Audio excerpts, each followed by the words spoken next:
Hello everybody and a very warm welcome to this video. Now in this video we're going to be talking about getting letters like this from HMRC talking about making tax digital for income tax.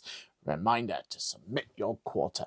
Now for anyone who doesn't know, making tax digital is all around the idea that instead of you sending one tax return each and every year, you're now going to have to make quarterly returns followed by a final declaration like you've always have done.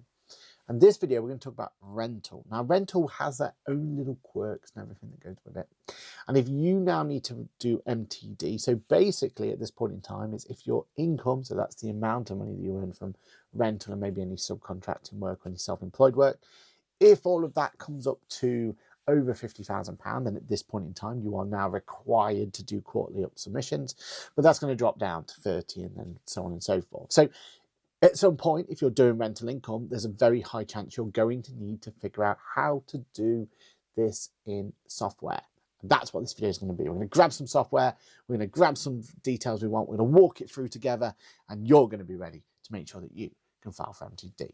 Let's roll the intro and get straight into this one.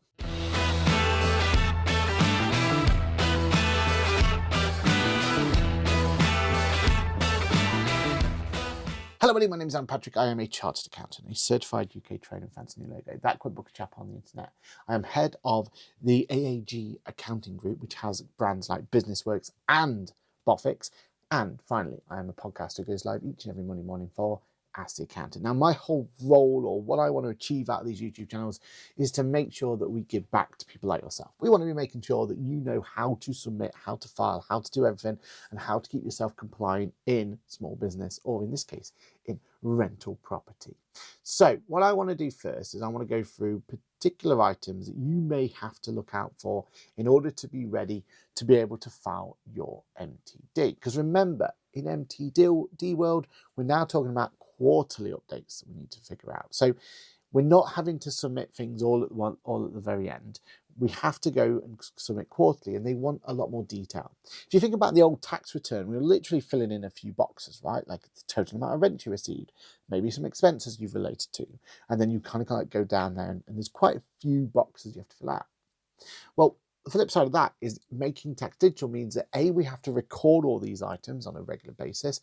B, we need to submit the detail behind those numbers that we're going to do, and again, on a quarterly basis using software. Now, we're going to go through the software side of things in a moment, but let's have some tips and tricks on what you should be looking out for.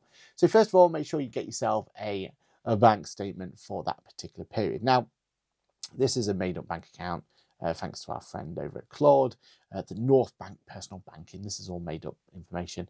You need to make sure your dates are going to be correct. That's actually the incorrect dates at this point, because we're looking at 2026 at this point in time.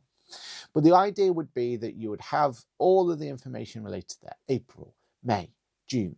Now, pro tip number one, if you're not already using a separate bank account, please start as you mean to go on. Start moving into a separate bank account. It doesn't necessarily need to be a business bank account, but it probably does make sense to go out there and get yourself a business bank account as well. But the idea is you've got this bank statement in front of you and it's got information that's going to be relevant to it. And you want just really your business, or in your case, your rental income, to be ones that are going through from here. So you can see I've got my money coming in from my lettings people, and I've got some mortgage interest to worry about there as well. And then I'm going to have to figure out any other expenses, like maybe some accounting fees from AAG, maybe some landlord insurance I've got to figure out. There's going to be all these expenses that come through it. And the very least is you need those bank statements to be able to make a starting point. The next most important thing that you're going to have to figure out is the rental income side of things, because it is a bit quirky as a rental, right? If you are just renting it out by yourself and there's no other kind of people involved, there's no letting agents or anything like that, then it's relatively straightforward. We would apply what we call a cash basis. So as the cash comes in, so the rent receives to you, that's what you're going to record. That's basically what the MTD side of things is going to show, right? You've received X amount of income in that period. Everybody's happy. It's hit your bank account. You've recorded it. It's hitting your bank account. Boom, job done. But if you like in this case here, where again, this is all made up, but imagine it was a case where the monthly rent was £1,250, 10% fee was £125. That means I'm only actually going to receive £1,125 into my bank, right? And if I just go back to that bank statement that we had here, you'll see that 1250 appears at the bottom there. that 1125, should I say, that and the 1125 here. These are those transactions that are coming in. Now, in this case, they're quite consistent, so it makes it nice and easy for me. But if I only record the 1125, I'm under declaring how much rental income I've had, right? Because that's not the full end of the story. I actually received £1,250 with that £125 rental fee and management fee there. Now, that's where it gets quirky when it comes to rental income and how to declare it. And the term there is called grossing up. So what we've got to be making sure is, yes, we want to attach our bank account. We want that bank account transactions to come in. But when they come in at net, we need to bring them up to gross, and we need to show that. And I'm going to show you how to do that in the software when we come to it. So that's quote number one. Quote number two is going to be the mortgage side of things as well. We want to be making sure that we're only declaring what interest has been applied to that mortgage. So if you've got interest only, it makes it nice and easy. So all those payments that have been made out, they're going to be interest. You put that to interest only, everybody's happy.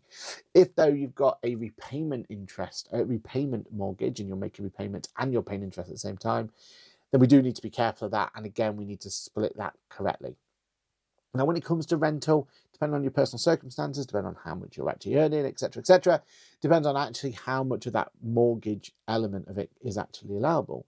Some of it might be restricted, all of it might be allowable in terms of mortgage interest. So there's quirks like that we need to figure out. Then the next issue is figuring out anything outside the bank account. In realistic terms, anything that's in the bank account, we're going to attach the bank account to our software, and within the software we're going to allocate those transactions. So we should be able to make them quite easy. And after a little bit of kind of those first couple of quarters, I'm really confident you're going to get to grips with it and you're going to be absolutely fine going forward.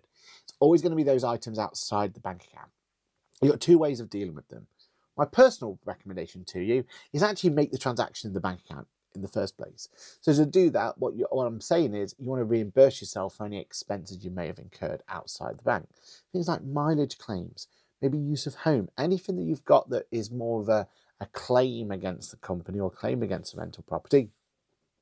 Paying yourself that, creating that transaction in the bank account so that when you come to do your banking and bookkeeping, you're able to allocate, oh, I took that figure there to reimburse myself for the mileage I incurred here.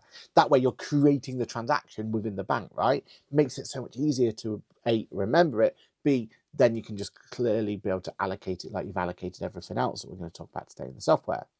The other option is using the software to be able to record transactions outside of it. But full disclosure, that one, A, gives you an opportunity to forget about it, and B, sometimes that can be a little bit messy and you can sometimes cause yourself a bit of kind of complication if you don't know the software inside and out. So make a choice. Are you going to make it really easy on yourself and just generate the transaction in the bank account by reimbursing yourself for any expenses incurred? Or are you also going to, or are you going to rely on the fact that you're going to remember to claim for expenses and bring that through it? Either way, let's go and actually look at software and figure out exactly what's going to be best for you. Now, first thing you need to do is get yourself logged into Hammock, right? And get yourself here. Now, Hammock is designed purely just for the world of making sure that you are fully on top of the rental side. It doesn't deal with any other type of business, right? So it's all designed to be really straightforward, right? You're going to see transactions come in here and you're going to be able to put them against the individual items. When it knows it's a mortgage, for example, you click into the mortgage, you're going to be able to state what that mortgage amount is, what it relates to, select the mortgage and loan itself so that it can actually apply the right percentages and make sure you're only putting the right things here. This is by far the most best way of being able to bring this in. And the overview page is going to be able to help you get on top of everything. It's going to give you your asset value over here. It's going to give you occupancy at the moment. It's going to give you upcoming payments. It's going to give you a load of information here so you can keep on top of things as you're going forward. The transaction page is going to be all about all the transactions there, and you can add your bank feed directly to it to make sure that those transactions are automatically pulled into place. The most important thing out of all of it, you can manage your portfolio from here as well. You can state what your properties are. You can state who's living in them. You can state what the mortgage is going to be, what the rental is supposed to be. It even gives you opportunity to get mortgages and insurances directly from the product as well, just in case you need to put them through. But when it comes to making tax digital, it's going to hold your hand. You're going to be able to put all the making tax digital elements directly in there. It's going to work with you. By far, Hammock has everything kind of worked around a rental side. So in here, you can actually see the split of things. So here we had quite a complex rental statement. We've got the rental income, we've got the letting agent fee. Down here, we've got rental income and everything else going through. We've got all these different transactions. The repairs was just directly included in there because, you know, there was a repair that was needed and the letting agency sorted it. All that sort of stuff is put directly into here and keeping things nice and clean and tidy for you. You even get a whole section on the left to manage those rental properties where you can put tenancy agreements in place. You can put all those other sort of things, maybe receipts that you've got, maybe reports that you've got, all of this. You can file everything inside here so that you can actually have all the information in here, receipts, reports, custom categories, all of those sort of things that you can keep on top of this as you go through. You get a nice calendar report here so you can see the calendar and see everything else there.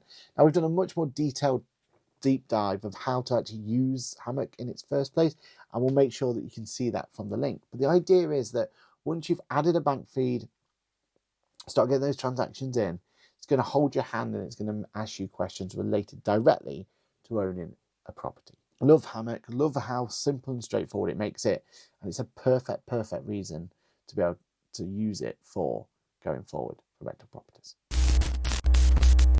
And there we have it. There was a look at all of the information related to getting yourself MTD ready. Now, the one thing we didn't go through is actually registering for MTD in the first place, but don't you worry about it. If you go over to our channel, you type the word QuickBooks Chap MTD into YouTube at the top here, you're going to see these particular videos. The one I would recommend is here. How to file your MTD tax on MTD step by step guide. Because what I do there is I actually go through the screens you should be looking at, how to get yourself registered in HMRC. So use those screens, go through, get them all ready for you, and have yourself ready to be able to do it. And do that sooner rather than later. Don't leave that to the last minute. Once you've done that, you'll be able to then use the guide we've just done, go through all of that information, and you'll be good to go. If there's any questions or anything like that, you've got two options. Use the comments below. Hopefully we can answer them for you there and then. Or consider going over to my link tree down below and booking a meeting with one of the team. You can either go to Boffix, BusinessWorks, or directly with me. And either way, we'll be making sure that you're supported for MTD. My name is Patrick. Thank you so much. If you like this video, make sure to like, subscribe, all that sort. Put some comments in below if you've got any issues or if there's anything you feel like I may have missed relating to the rental side of things from Making Tax Digital. But honestly, Making Tax Digital, as much as a frustration it is, there is positives around it, right? Because even though MTD is frustrating, it means that you're going to have clarity. You're going to have clarity of what to expect from filing MTD going forward. What's your tax bill likely to be? You're going to understand where you are and everything else. And it means you're not going to leave it till the last minute. So, yes, it's frustrating, but use the positivity that you're going to be on top of things going forward and make sure then that you don't feel like you're overwhelmed with the world of tax. My name is Patrick, as I said before. Thank you so much for watching. I'll see you in the next one. Bye for now.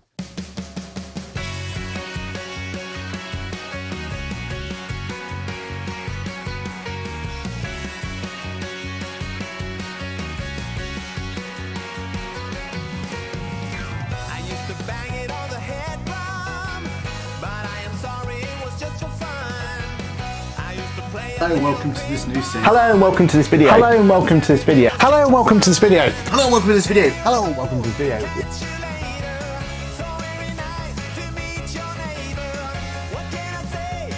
Alright, let's get it set. Let's do this. Oh yeah, I'm alright. Yes, I'm aware we go live every Monday. The next generation is that everyone else that missed it. Yeah. So current.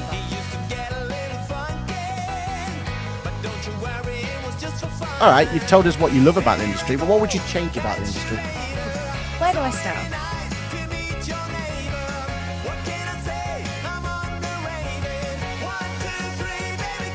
During that period of time, where did everyone turn to? Their accountant, right? Their advisor, the bookkeeper, and you all did phenomenal work for small business.